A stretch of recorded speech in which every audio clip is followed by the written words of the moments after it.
All right, many thanks indeed for staying with us. Let's get in and get to unpack our first conversation as we take a look at the Lagos-Qatar Bridge.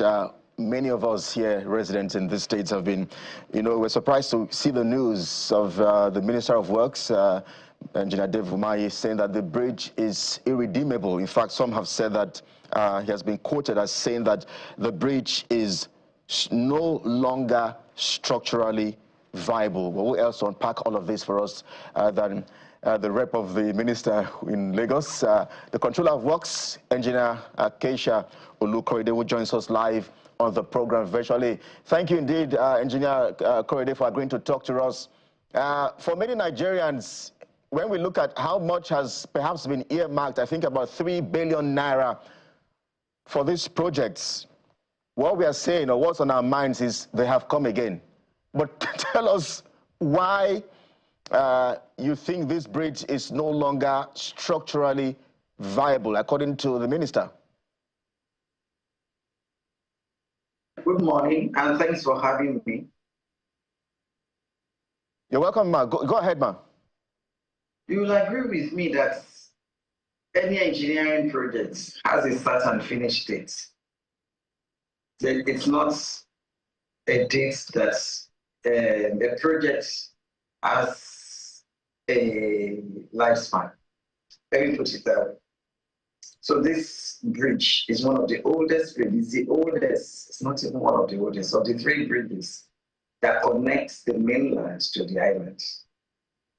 And it was built in the early 90s, far before the independence of the nation. So it has reached its ultimate serviceability state.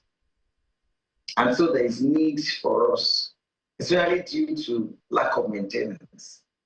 In this part of the world, once we build, we just assume that it should be there forever. So there has been no intentional program designed to maintain it year in, year out.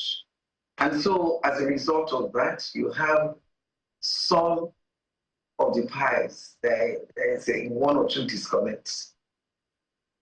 And then the activities of illegal miners and dredgers has impacted negatively on the substructure of the bridge. So, last year, the federal government awarded a maintenance contract on it, trying to see what repairs can be done to those structures that are above the water level. That's what you are showing now. You see those patches are repairs. Yeah. That repair work is still ongoing. It's not 100% done. The contractor has gone just slightly halfway. And so it's still continuing to do those structures that are above the water level, that can be seen by the eyes. But having said that, like the Honorable Minister would say, somebody does not have legs and you're trying to patch the hips.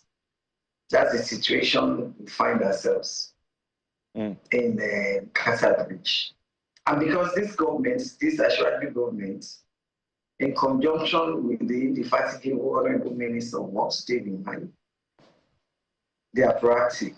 So the government has decided to take a proactive, an holistic look at all the elements of the bridge, not only the surface one, the substructure that is above the water level that you can see with your naked eyes. We decided to go inside the water to see how the legs are actually standing in the water.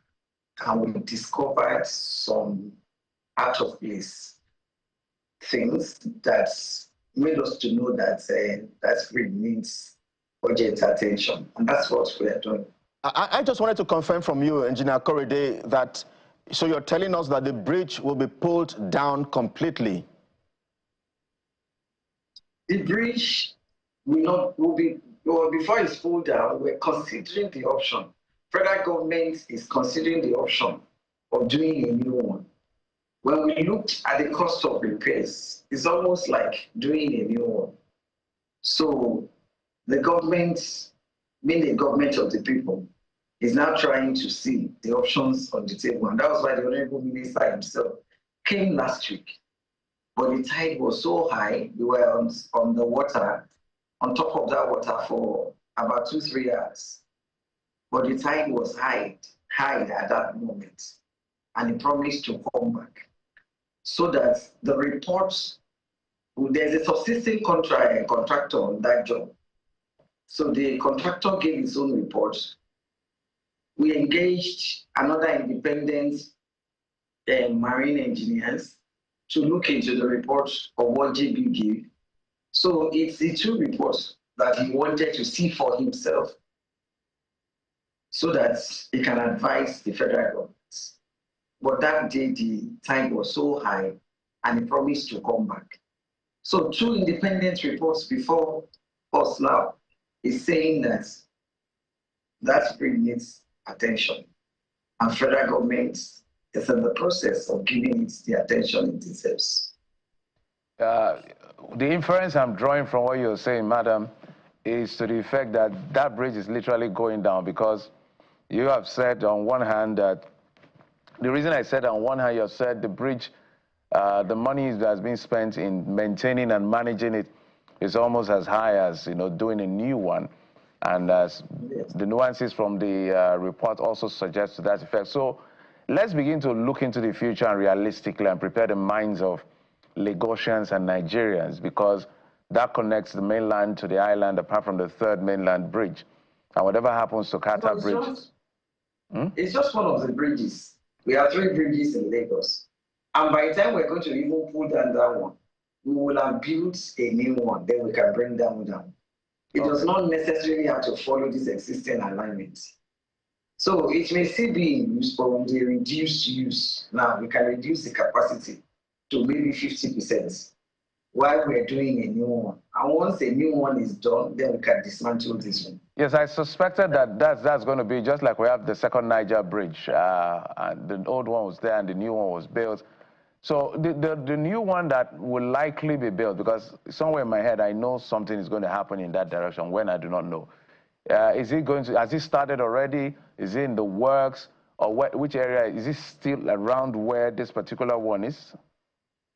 It's at the preliminary stage. Like I told you, we have 2 reports. And then we're engaging, the Honorable Minister wanted to see for himself.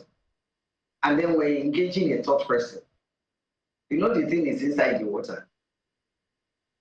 So, mind you, it's inside the water. It's not on the surface where everybody can see. So 2 independent assessments has shown us that the bridge needs urgent attention. And then we're engaging a 3rd one. We went with the 3rd consultant that day that we went, the last week. Your correspondent was there. And then he wanted to see with the 3rd consultant so that we, by ourselves, test 1 or 2 bridges. When we test 1 or 2 bridges, thereafter, it can advise the federal government to take an informed decision. So I know that the minister has also raised concerns about what could have possibly caused this damage. In this part of Nigeria, I know that trucks are always parked on such bridges. So walk us through, apart from you said, yes, each bridge has a lifespan. So I'm wondering, but this issue of parking trucks, for instance, heavy-duty trucks on bridges, I'm sure that perhaps is one of the causes of why we are having to having these issues with the Qatar Bridge. Is that correct? It's part of the issues.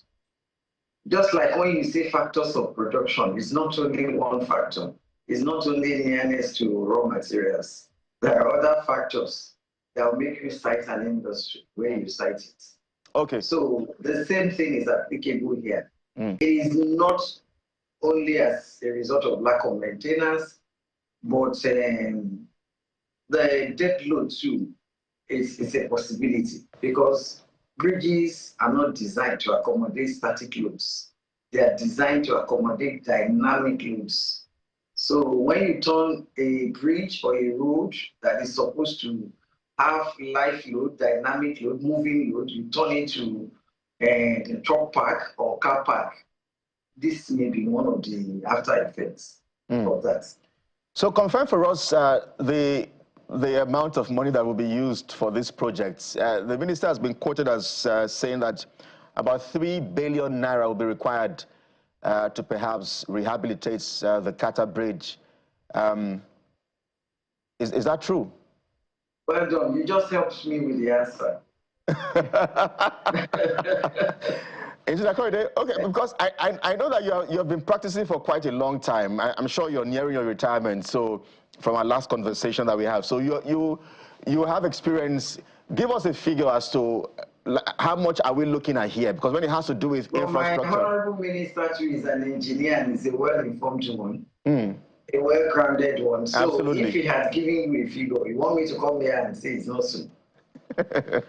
All right. He's more informed than I am. Okay. So because I'm asking. The design and the submission was done. Yes. So I'm asking you that. You just helped me with the figure. Yes, I'm asking that. Yes, Engineer Corridor, I'm asking that because the 3 billion naira was for what he was quoted as saying was for rehabilitation. So I'm wondering if the rehabilitation will cost about 3 billion naira. How about constructing a new bridge? How much would that cost? But I understand that, I mean, you have to allow the minister to answer some of these questions. Hopefully you get him for us so he can, whenever the next time he's in Lagos. To no, once honorable minister comes, then we can take it from there.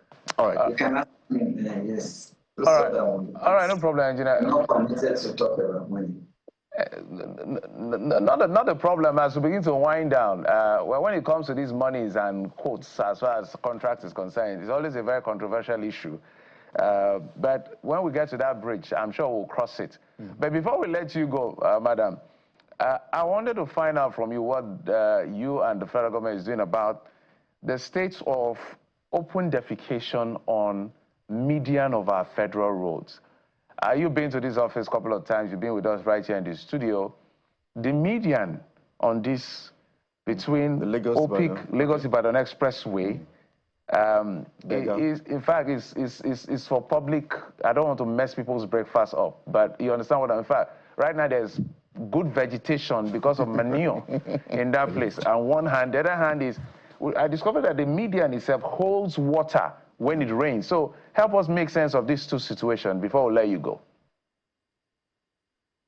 It's because of the human activities there. As a result of that, just like you rightly described, there's vegetation growth now on that path, and that will lead to blockage of the water channels that we did for the median. We cemented the median, it's a V-drain. That median, what we did there in itself, it's a drain. And then it has underground pipes that will take it from one side to the other. But with these unwholesome human activities, it's a pity. But we won't lose the fight. We're working in conjunction with Lagos and Ogun State Ministry of Environment. It's a pity that our people are behaving the way they are behaving. Government cannot stand on the road for 24 hours. So I think more advocacy will be done. Because I see them, they raid the place, and time over time, they catch some people, but you see them coming back. So we keep trying our best as a government, but as a people too, maybe when we start disciplining ourselves on the road, maybe when somebody bend down there to stoop, and then... Engineer Corridor, we're absolutely pressed for time, but in 10 seconds or 15 or less, this Lotto bridge, which a particular truck, I think early this year, ran into, what's the update? Because it still looks cracked. That the federal government has awarded it. A contractor is working on that axis, and then it has been added to his job to do. So very soon, because we have compensation issues around that place, to create the ramp that will be used to access the bridge. So is that compensation issues that we're trying to sort out. Now, once that is done, the contractor will create the ramp through which that bridge can be accessed. Then the repair works will start. He has been given the mandate to repair Right. the bridge, the damaged bridge. All right. All right, engineer, thank you so much as always. Whenever we call on you, this is the first time. I think this is the first time we're doing Zoom. It's good to see you. It's good to see you again. No, it's not the first time. Oh, is it? Okay, it's not the first time. We're used to you being in the studio, It's by the not way. the first time. Don't worry.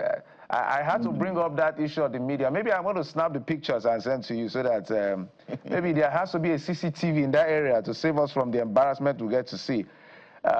Engineer Lukorede Kisha is the Federal Controller of Works, Lagos State. Thank you, Ma, for coming on the program. We appreciate it. Thank you for having me. Absolutely. Well done. All right, I'll take a quick break. When we come back, we'll be talking to Shehu Diko, the man in charge of Sports Commission in Nigeria. There's a lot that's been coming out from the World Athletics Championship. Toby Amusha is supposed to be running our finals today. The gentleman yesterday ran, couldn't make it, talked about his health, the issues around kits, the issues around, quote unquote, anyhowness from the officials. Well, he's here to answer all the questions. We'll be right back in just a moment.